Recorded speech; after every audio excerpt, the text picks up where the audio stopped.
Hey everyone, Daniel from Twin Bytes with another tutorial for you, and this time we're going to be looking at Gmail smart features and why AI is reading your emails. A lot of people are concerned about this and want to know how to turn off that feature in Gmail. I'm going to show you exactly how to do that and what features you're going to be missing out on when you do so.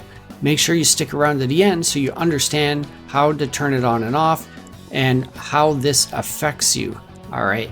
So if we're in gmail.com on the desktop on your computer, click on the cogwheel in the top right area and click See All Settings.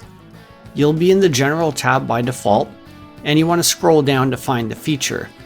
We're going to look at what we're missing out on first. So as we scroll down, because I've already got the smart features turned off, it makes the features that I want to point out to you stand out right now. So we can see here where it says turn on smart features and personalization. We need to do that in order to have access to these. So with it off, we're losing access to grammar checking, spell checking, autocorrect, smart compose where it's got predictive writing suggestions. Scroll down a bit more here. We got smart compose personalization.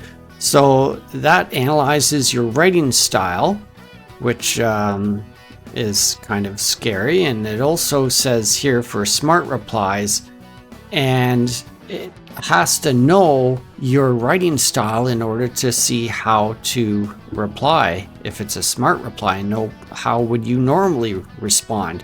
So that's a little bit freaky for some people, which is why they want to turn this off. This is the spot here. Smart features, you got the checkbox there. You can just turn it on to turn on that feature, and all these other features will be enabled again, but which you can also independently turn on and off as needed, but none of them will work with this feature off. So you have to turn that on in order to have the option to have some or all of those other features, and you can just turn it on and off. By default, in some countries, it's disabled, but in many places, like here in Canada, it's enabled by default. So you're going to want to go in here and turn this off. You can also click on the Learn More button to actually find out a little bit more about this, and it gets into more details.